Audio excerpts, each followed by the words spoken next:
All right, you remember when human beings weren't just sets of data stolen and dispersed for capitalistic gain? These data sets, they are always sold to advertisers to place products directly in front of your brain 24 hours a day. There was a time where ads weren't just Anthony Starr, the actor from The Boys who plays Homelander, just sitting on a couch and moving his fingers wherever the screen went for that stupid mobile game ad. There was a time before that. There was a time where ads were created to thoughtfully entice a consumer into purchasing something that they actually may have interest in. We live in a world where you can't even get yourself a Coke from the Coke Freestyle without there being a little camera behind the iPad screen, scanning your demographic makeup and tracking your decision-making habits to sell to advertisers. There was a time where you used to directly consent to being advertised by purchasing or engaging with different forms of media. If you picked up like a copy of Electronic Gaming Monthly or Game Informer, you were delivered an ad that was extremely relevant to the content that you were reading, specifically about new or upcoming games or consoles. And honestly, nobody was better in this market, in this space when it came to advertising than our favorite gaming company of all time, Nintendo. I decided to recently take a look at some of these ads, and you know what? Let me tell you what. They are absolutely nuclear cheddar smothered on a salmon bagel for your breakfast enjoyment at 8 in the morning. You know what? Today we're going to take a deep look into Game Boy ads. They were obviously run across the different durations of each of the Game Boy's product life cycle. All the way back in 1989 with the Game Boy's original release, and then all the way up until the end of 2010 when the Game Boy Advance SPs were being discontinued. The advertising that's surrounding these products are honestly outrageous. Most of the slogans or taglines being sexual innuendos that doesn't really seem like it fits into that child target audience. But these were the days where creativity in advertising got you everything, way beyond the scope of what we see now. For those who don't know this about me, I actually went to school for media sales, and I sold ads early on into my career, way before I even started this channel. And you're probably asking yourself at this point, Corn, why are you wearing a suit? Don't you normally wear shorts that have gravy stains on them and band t-shirts? Well, to break down the thought process behind these ads, I'm gonna relive my college days and my early career to place you into the seat of C-suite executives at Nintendo. Hey there, first things first. If you want to support the channel, if you could please subscribe, like the video, comment it, share it with a friend that you think may enjoy it. That is genuinely, at the end of the day, what's going to help me. I don't sell merch, I don't have a Patreon. So if you want to help me grow, just please subscribe, like, all those kinds of things. I'd appreciate it. Second thing is, I don't know if I made this clear.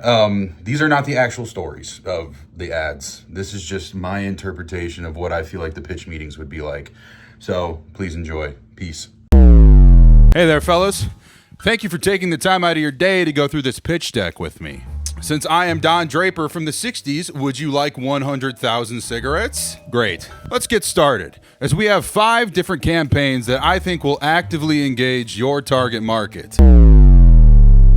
We see a boy, and he's sitting on the couch, playing on a Game Boy, as a ferret runs down the front of his trousers. But the question is, why does this boy have a ferret in his underwear? Is it for laughs? Is it for shock value? No.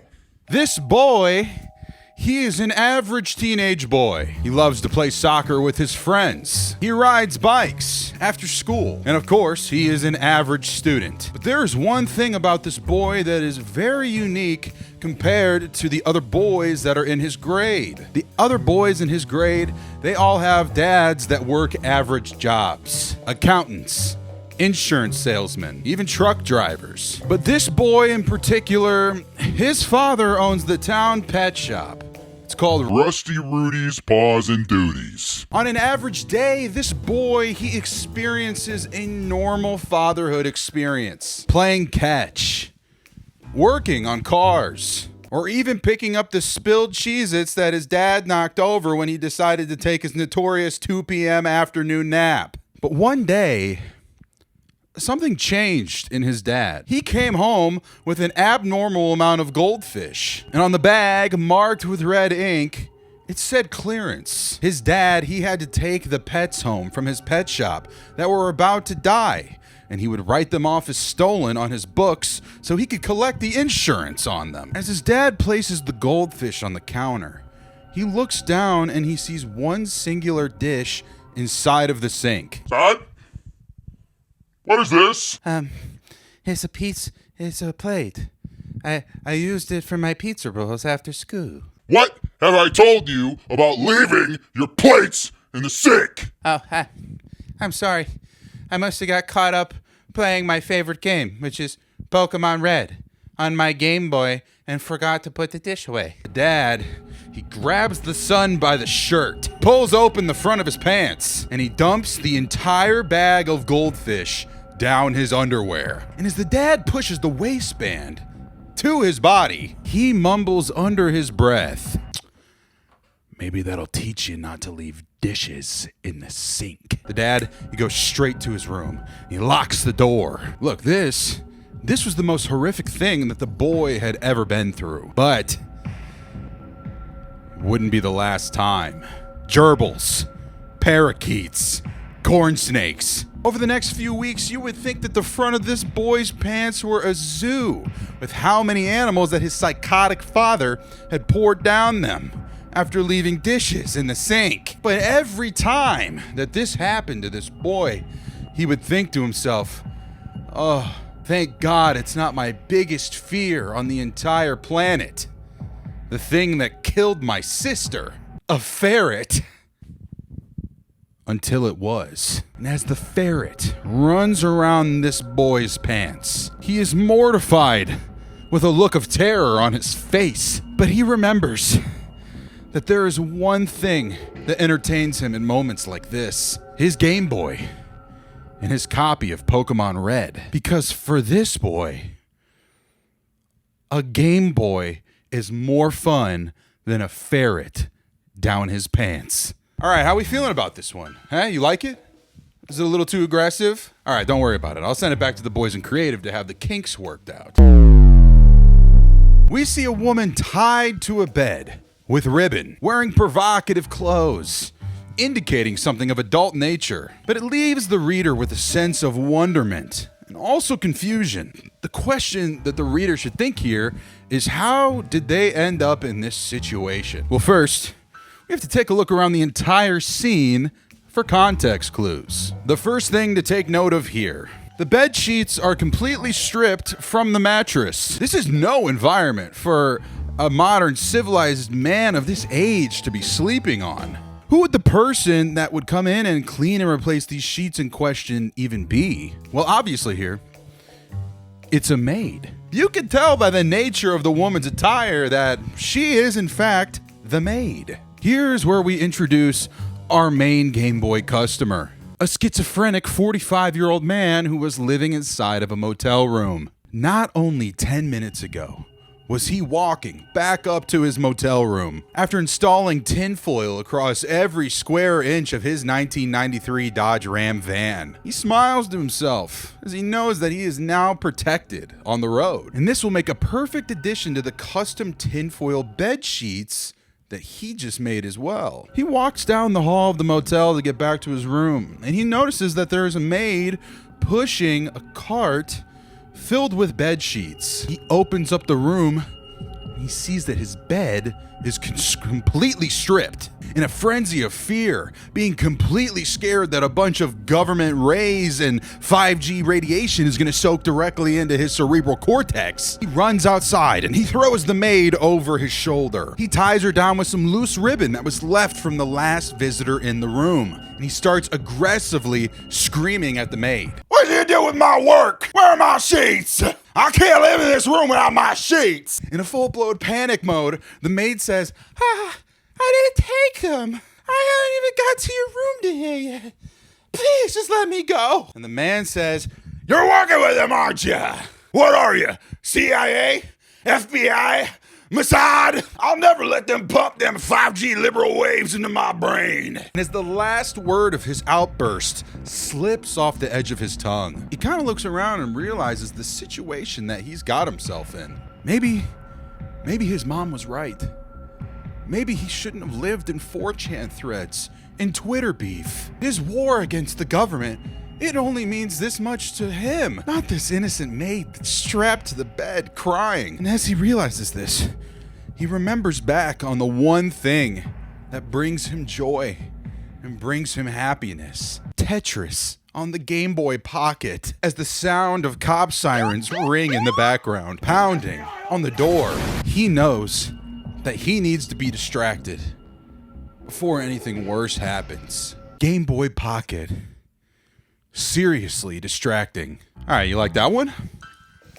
No? Okay, all right. Let's see what else that we got here. A shirtless boy. He stands facing away from the lens of the camera. In his back pocket, we see the product that's being advertised. A Game Boy Pocket. But why is he shirtless with the top of his boxer briefs representing the Nintendo Corporation? Well, it's pretty simple. It's a metaphor about his male parts. The keep it in your pants. It's a reference to his male parts. That's it. I don't know. I think you guys are reading a little too much into these. You know what? Whatever. Let's keep this one on the back burner for now. Let's take a peek at the next one. A boy and a girl, they embrace each other at what seems to be at a school dance. And as the dance continues, we see that the girl leans into the boy's shoulder to indicate her swell of emotions. As the situation unfolds, unknown to her, her date is playing a Game Boy SP right behind her back. How did we get here? Well, it's obvious. Let's put some names to our two models here. The boy, his name is Mikey. And the girl, her name is Becky. Mikey, he's the biggest nerd in school. He's the captain of the chess club, a straight A student. Thing is that all of the jocks hate him. He is constantly bullied at school for not being able to throw a football, the fact that he doesn't drive a sports car to school, or that he got drafted to go play college football like the rest of them and inevitably end up with CTE and start an underground dogfighting ring. Stops in the hallway one day at school to look at a prom flyer that was hung up by the school council, but the moment it turns sour fast. His face gets pressed up against the poster by the school quarterback. Mikey, he hears a faint whisper that says, You're such a loser, dude. No girl at Average Town High is gonna go to prom with you. The only girl that you could get to go with you is your cousin. The quarterback, he spits on Mikey's head. He throws him into a locker, determined to prove everybody wrong. Mikey, he starts going after every single girl in school to invite them to the big dance. Hot cheerleaders, the nerdy debate girls, and even that one weird chick that sacrifices rats to her Peruvian god or whatever. She was never the same after that mission trip. Mikey, he's failed. But in his sorrow, he remembers that one thing that quarterback said to him. The only girl that you could get to go with you is your cousin. Mikey, he's got no other option. He's not going to be the laughing stock of the prom. He calls his cousin, Becky, and he just asks if she'll go with him to the prom. He sets one rule, though. He says that nobody can know that they are related. She has to go under the alibi that she just goes to a different school. The thing is that Becky is a little weird. Her mom took Tylenol while she was pregnant, and now Becky thinks that her lifelong dream crush in Mikey is coming true. They go to the gymnasium. They start to dance, and the prom king, he gets announced. It's obviously the quarterback. Quarterback grabs the mic. The first thing that he says out to the crowd is this. Hey, Mikey, we know that's your cousin Becky. Dude, we literally did 2 seconds worth of research on Facebook. We saw that picture you guys together at your family reunion, dude. And they keep dunking him in the toilet and swirling him over and over again until the end of prom. As Mikey comes out, and he's covered in toilet paper and toilet cleaner. Only Becky is left in the gym. Again, she's pretty spacey, so she didn't really understand the whole gravity of the situation, you know what I mean? Mikey, he is in utter shock. And honestly, he's probably completely radicalized. He realizes his mom can't even pick him up for another 35 minutes? So to kill the time, Mikey and Becky They dance with each other in this empty gym to the sounds of his wet, squeaking shoes up against the gymnasium floor. Realizing for what an absolute loser he is for slow dancing with his cousin in an empty gym, he pulls out his Game Boy Advance and he holds it behind her to play like that Finding Nemo license game or whatever. And this is where the copy escape just ties it all together. Oh, that one. Hey, you like that one? Seriously? No? Well, doesn't matter. I got one more left for you. Man and a woman lie in bed together, undressed from activities completely unknown. The circumstances of why they have no clothes leads the reader into the kind of their own imaginative conclusion. How did this couple end up in this still-framed moment, captured in its rawest essence? Well, let's start with the obvious here. Their lack of clothing. This is because a thief has broken into their apartment to collect anything of value. Jewelry, electronics, that food processor that you bought on Prime Day for 25% off that just sits in the back of your cupboard. The robber, he does what robbers do best. He starts casing the apartment. He notices that a loser lives here, based off of his shelf that is completely filled with comics, Pokemon cards, and a one-for-one replica of the 1960s Batman cowl. The apartment, it smells of this freshly microwaved ham and cheese Hot Pocket and a woman's Bath and Body Works body spray. Now he knows this is the perfect house to strike. The boyfriend, he's locked in his dungeon, out of sight, out of mind. He's playing Animal Crossing for the GameCube on a PC that he bought off of Facebook Marketplace.